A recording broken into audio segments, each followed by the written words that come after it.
What if trauma isn't real?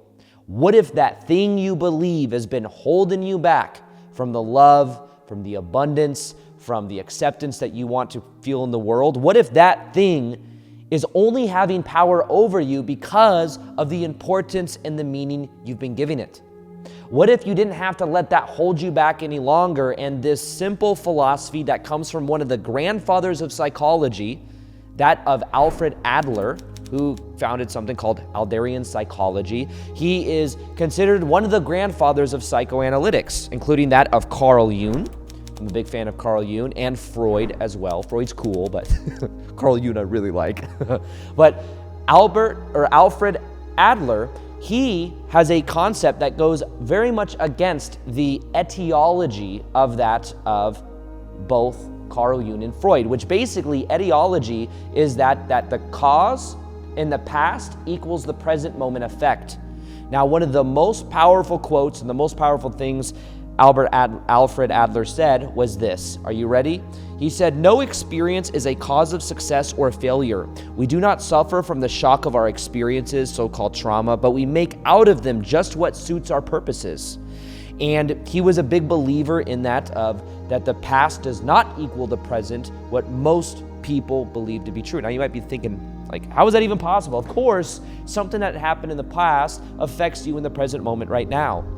Well, here's something interesting to think about. One of the things I feel has blocked me in the past when it comes to love is I always felt kind of like me being someone who's my parents divorced when I was 5, and I have my best friend and his wife. They've been married for 15 years in a happy relationship. They have 3 kids. Both of their parents have parents that are still together to this day.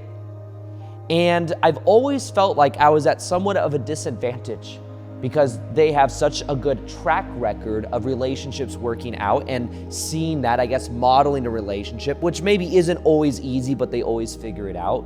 Whereas I can tell that partially some of the blocks I have had because of that, of the experience of my parents divorcing, has in a way held me back from wanting to commit or wanting to even think about long-term relationships. Even though there's a part of me that knows and feels that I want to be in one, there's another part of me that also feels like scared of that because the track record isn't so great in the family. Now, here's the thing, and here's the interesting thing that I've noticed.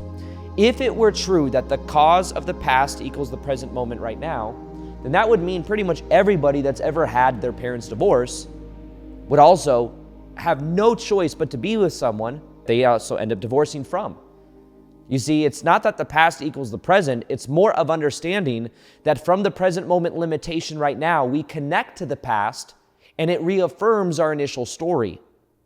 So when I share on my YouTube channel that of 1,800 videos where I talk a lot about my childhood trauma, and I'm looking at how I teach it and how I talk about becoming aware of different patterns, there's a part of me that also recognizes that every time I do that, I'm bringing it up to the surface. Now, I would say that when I bring it up to talk about, part of it is talking about like how I overcame it, which I think is something that people really do resonate with my story, people that I either meet in public or that watch my channel. However, the difference is that I don't have this big trigger underneath what I'm saying. I'm not like, this is what happened when I was this age and oh my God, it sucked. And it's more so, this is what happened. Of not having freedom, and I'm already going into the autopilot of it, but the idea is that may be assuming that the past equals the present right now, but I would say that the trauma and the fighting for the trauma to be a trauma is the thing that may keep you in the mode of having the trauma affect you. So let me say it again. The trauma that we have is a sensation inside of the body. It is something that you felt. However, the interpretation of that sensation that we label as trauma is what ends up keeping us in a form of box, of also someone that is in a way, I know myself for years, I identified as someone that was a victim of my childhood. And even just recently, I realized, you know how I've been telling the story on YouTube for a long time? Like from 7 to 15, I had no freedom in my life. I wasn't allowed to have friends. I was locked outside doing yard work all the time. I had to sneak to get enough food to eat, blah, blah, blah, blah. What I realized is that was actually till 17. I saw my dad in Vegas recently. And he's like, I was 17 and 4 months old. I just know that because it happened on Easter in 20 or whatever year it happened. But I was over 17. That's why I had a senior year of high school, because I just wanted to have at least 1 year of school that was like normal, where I was allowed to have friends. Now, the reason I say that is the box that I felt like I was living in, I broke out of the box. But even after I broke out of the box and my dad divorced my ex-stepmom, I kept attracting myself into boxes over and over again. I also identified as a victim. I identified as someone that didn't have much of a childhood. I had this like resentment and anger towards my ex-stepmom for those experiences. And it was something where I also believed that life wasn't fair. Now, something also in Adlerian psychology is becoming aware of what is called your lifestyle. Now, lifestyle, you think of like, oh, I'm a surfer, my lifestyle. That's what you mean. Like, manifest it with your lifestyle. Lifestyle has to do with your beliefs about life. What is your style about life? What is your belief about life? Back in the day, from the trauma, I believed that life wasn't fair. Therefore, I was in a box where life wasn't fair. Now, what was happening, though, is it wasn't so much that I was going through and the trauma was causing life to not be fair. It was more so the interpretation I had of that happening made me want to continue subconsciously to attract people where life wasn't fair, because that somehow felt safe. Now, I know this sounds kind of interesting, but something also in Adlerian psychology has to do with goals. Instead of that of realizing the trauma is affecting you in the present moment, it's more so the trauma, which was a sensation that happened back in the day that then you gave meaning and story to, then became something where you had a goal. And maybe that goal was to remain in the familiar. Maybe that goal was to not get rejected. Like, for example, maybe somebody was bullied in high school and then they go and they find themselves as an introvert playing video games all day, and they don't meet people and they kind of stay in their little box and they stay in their comfort zone. Well, you could say, well, you're telling me this person has the goal to stay in their house? This person has the goal to like not talk to people? There could be an unconscious goal there that associates pain with putting yourself out there, pain with being bullied, pain with being judged by other people. So in a way, there's a subconscious goal that is there where they're in a way fighting for familiar. And the similar word to familiar is it's family. Familial, familiar, very similar words. What if we're fighting to stay in familiar dynamics because of things that have happened in the past until we become aware of them and we stop giving them so much power? Like when I went through my awakening in 2012, I had already gone through everything I went through with my ex-stepmom and everything. I was working in a 9-to-5 job where the manager was the same personality construct as my ex-stepmom. I have an awakening, and then all of a sudden, I feel grateful because I realized that all the pain of my childhood led me to my spiritual awakening. In that moment, there was this lifting of energy where then I was like, oh my God, thank God I went through all that stuff earlier, because I wouldn't have this great awareness, this great insight. From that point, I then forgave my ex-stepmom because I started to realize that she treated my brother and I the same way she was treated growing up, and it made it a lot easier for me to forgive. Now, funny enough, within 2 weeks of forgiving my ex-stepmom, that manager at Nordstrom's got fired because that pattern left my life because I had changed that quote-unquote goal. I changed the meaning to the past. Now, as crazy as this can sound, I have seen people in that of this thing that I went to back in the day called an LGAT, large group awareness training, where you go and you're interacting with other people. And one of the interesting things is someone got up and they were sharing their trauma with the whole room, the thing they went through, which was like incredibly traumatizing. However, one thing that was pointed out is there was someone else in the crowd that said they wished they had that same trauma, because that trauma would have been better. Their dad, this other person's dad, was never around ever. And this other person was like, I wish that happened to me. Now, I'm not saying this is right. I am just pointing out that a lot of times what we believe to be traumatic may be more subjective than objective.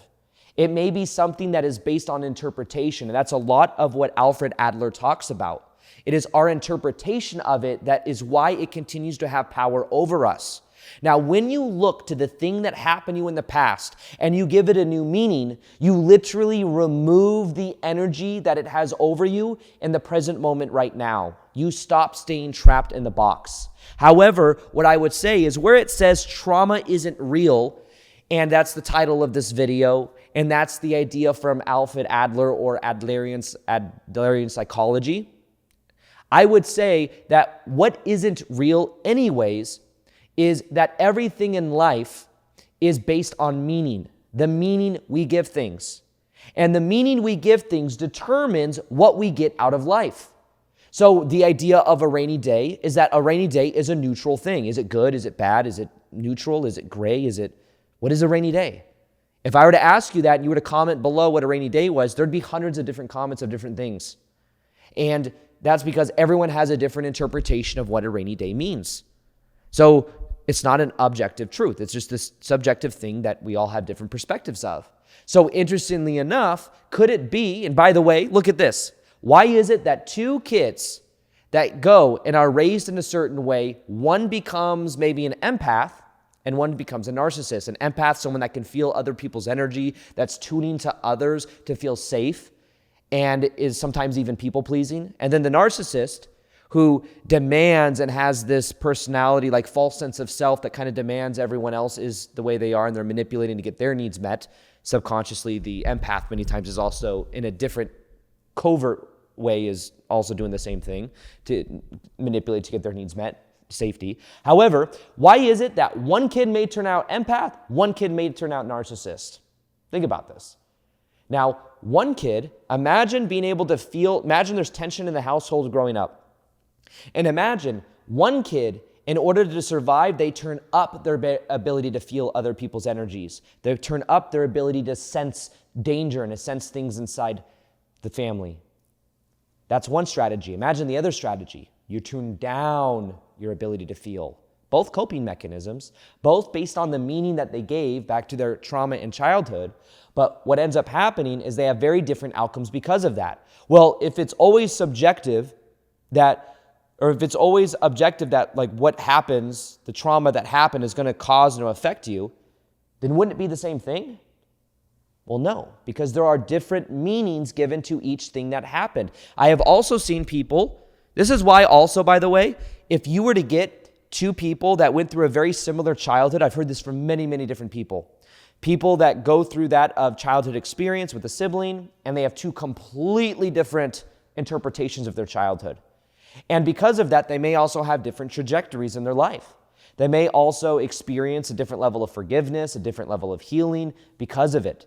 So one thing you want to become aware of is that the trauma that you have, that you may give a lot of meaning to, and it may really justify why things happened when you were a kid. It may also emphasize the energy of being a victim. However, what I had to learn in my life is I had to become aware and allow my inner self to feel the pain, but also to let go of the concept itself, to let go of the story itself, and to realize that in every moment, everything that happened, there is what happened and the story that we tell ourselves about what happened.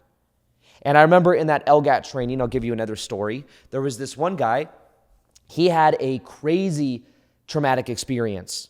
I mean, trauma isn't real and everything, if according to the Alfred Adler psychology, but he had what we would perceive to be a traumatic thing. However, I will say, if you think of someone else that has never heard, that maybe has been through way, way, way worse things where everyone's just comparing their trauma with each other, they may look at that and be like, that's not trauma. That's a Wednesday or something like that. Someone from maybe a third world country. However, this guy, you could tell, just had the weight of his, weight on his back. You could tell he was just stressed. And basically what he shared is that a couple years ago, he got into an argument with his dad, and he lived in an apartment complex, and he ran out of the room, and then he ran down the stairs away from his dad. And when he did that, his dad started chasing him, and he may have instigated his dad a little bit, and his dad started chasing him. Well, his dad tripped down the stairs and died. And this guy, you could tell, felt extremely guilty. He literally thought he killed his dad.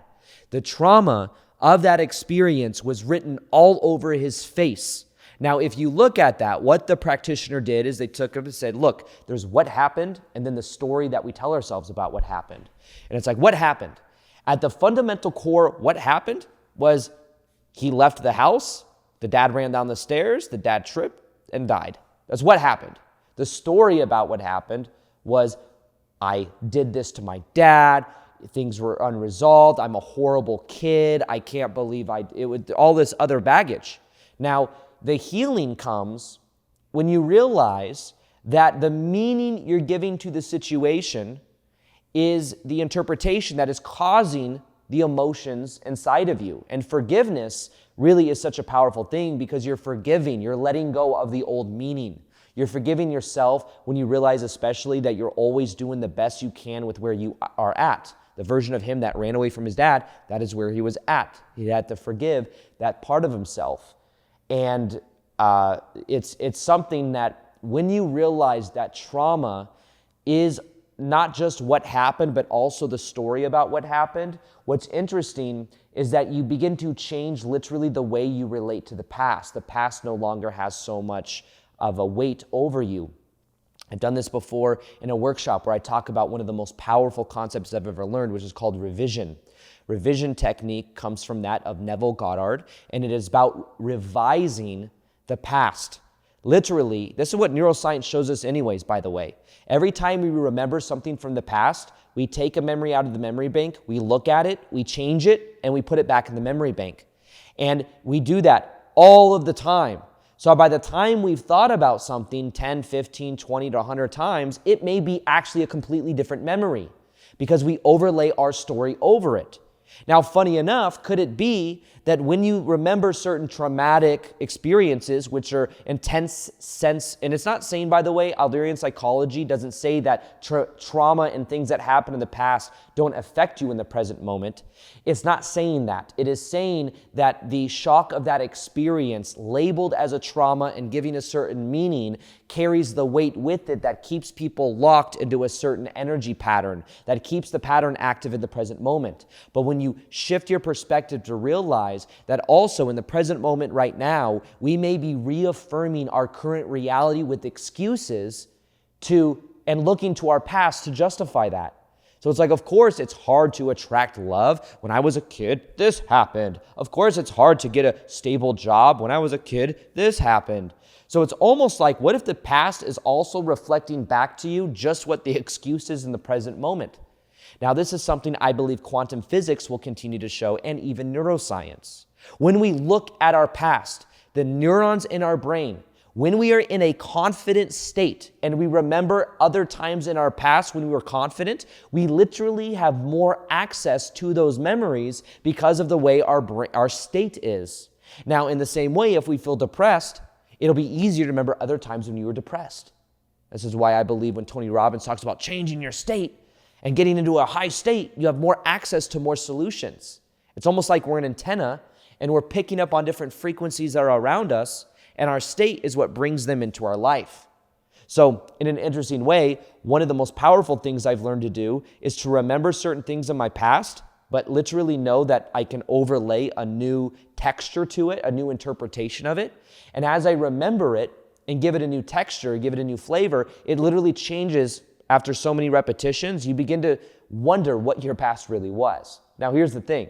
You may be doing this already and you don't even know you're doing it. So it's not like you say, well, that's delusional. Every time you remember something from the past anyways, you change it, you put it back in your memory bank and you say, that happened to me. This is who I am right now, and because of that effect in the past, that equals me in the present moment right now, which is going to reestablish my sense of limitation. What I'm saying is let's let go of the heaviness of it. Yes, we can still allow ourselves to feel the emotions that come up in the present moment right now, but we can instead realize that maybe every moment we're a new version of ourselves. Maybe every moment's a new moment. Every 7 years, every cell in our body is dying and being reborn. We don't have the same cell in our body every so many years because everything's regenerating. But we insist on the stories and the things that happen to us, and that keeps us locked in similar patterns. What if every moment you're a new you? What if every moment things are changing? They just keep changing back to the old trauma because traumas tend to have a very memorable effect on us. It's like the memories are even more there, or we tone it out and it's in the unconscious. But I would say that one of the most powerful things I have learned how to do is to change the meaning of the things that have happened in the past and to understand that the past doesn't have to equal the present moment right now. As I sink more into that energy, I start to feel more free. And then I realize that there's this big weight that is taken off and things begin to open up. New opportunities, new synchronicities come into a life as a reflection. So if you want to learn more about Adlerian psychology, go and comment below, let me know. I have a video that you can check out on how to rewrite your past using the revision technique. It's one of my most powerful videos. You can check that video out right here and wire it in with the meditation that's in the video as well. Write your script of the past. If you could take the things that have happened in your past that you feel have held you back from experiencing the love, the abundance, and the fulfillment in your life because of these things that happened, imagine having a switch that turns those setbacks into the biggest triumphs in your life.